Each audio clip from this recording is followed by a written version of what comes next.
results of that, so bear with us. We may have occasional problems, but... Crash over here in 2. Crash in 2. Crash over here in 2. There's Bobby Hillin, who crashed yesterday. Ricky Craven is involved. Ever see Dave Marcis on the inside? The green and blue car is Dave Marcis.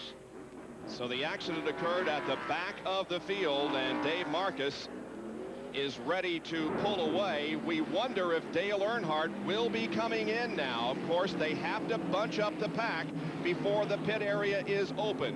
When that happens, Dale Earnhardt may come in and get relief from Mike Skinner. Here's a replay. Looks like Robert Pressley was the first to go around. Robert Pressley, Bobby Hillin in the 77. There's another one. And there Pressley goes around. And the 41 car also spins. That's Ricky Craven. You know, I don't think there was a lot of damage. Doesn't appear to be a lot of damage. Danny, was there much damage to those cars? No, they all seem to drive off okay. I don't even know if there was any contact. But Benny, what happened, I think, that created it is he got down in that grass too deep. I'm not so sure he could tell from what was being thrown up by the car in front of him. And he got down the grass, just hooked the wheel, and around he went. So already we may be seeing an effect of that situation over in turn 2. Here it is once again. Well, there might be some contact with the red car, whoever that is. Some contact that sends Robert Pressley sideways, and then other drivers get on the brakes and spin as a result. There's Ricky Craven on your far left as that car takes a loop. And Bobby Hillin also spinning to avoid Robert Pressley. Here it is from our speed shot off of corner number 2.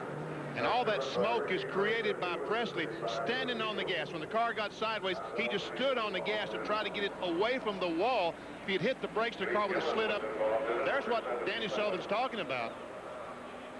But Benny, if you go back and see that shot, you see the big cloud of dirt that they were throwing up right before he spun it. I'm not so sure that didn't help the situation. I got you. Here's Earnhardt down pit road. Jerry Punch is coming to you.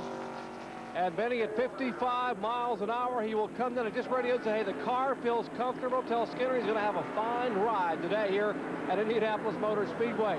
7-time Winston Cup champion, defending winner of the Brickyard 400, will come in the cruise and will put gas and driver change. That's all we're going to do. Gas it and driver change. Earnhardt wanted to start the race, would like to have run all day. The crew tried to convince him not to. They said he stayed up last night and watched Clint Eastwood movies, thinking he might change his mind and try to stay in the car. No, he's going to come out and get healed for next week at Watkins Glen. Earnhardt out of the car. He will come across the wall.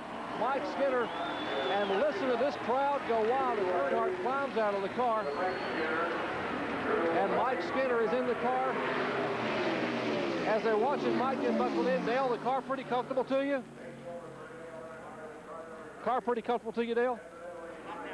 He's watching Skinner get buckled in the car. Listen to what they're telling Mike Skinner, making sure that Mike is getting completely buckled in. Dale takes the helmet off. The car has been refired. Dale making sure that Skinner gets in the car. The critical element here is that they do not lose a lap. They wanted to make sure that they would not lose a lap in the pits here. As Skinner now still trying to get buckled in. Finally get the shoulder harness on. They put the window net back up. Trying to get the window net collapsed. They have it full of fuel. And they have given the signal. The car's in turn 4. Let's see if we can get a quick comment from Dale here as he gets his champ. Did the car feel okay to you out there? Yeah. Okay, you can see the disappointment on his face. Obviously not very comfortable. The pain in his face as he pulled that stimulator off his shoulder. A very, very uncomfortable and a very unhappy former Winston Cup champion. Benny, I think it's as much emotion as anything, don't you? I do too. I mean, Earnhardt, as I said, he wanted to win this for the second straight time. So Dale Earnhardt has relinquished his ride to Mike Skinner, the 1995 NASCAR Craftsman Truck Series champion, who won the truck race down the street here at Indianapolis Raceway Park. Just a couple of great amount of damage to any car that was involved in that incident over in 2. Jerry Punch. Well, now Dale Earnhardt has caught his breath. He's talking to Davis with his crew chief and champ. I know that's probably the toughest thing you've had to do is climbing out of that race car. Yeah, The car was real comfortable, and I wasn't in much pain riding along there, but you know, the plan was to get him in there, so just in case anything happened, I wouldn't hurt myself anymore. And dadgum, it's hard to get out of there, Jerry. I mean, you know, it's my life right here. Boy, an emotional Dale Earnhardt. You will never see that. This man loves and lives to race. Bob? Tough men in the race car, tough men all the other times except when they're involved in an incident like Dale Earnhardt has experienced here today and this past week. He didn't look like a one tough customer then, but he is one tough customer. But again, he wanted it. He wanted it badly. And when he had it, he felt like this car was capable of winning today.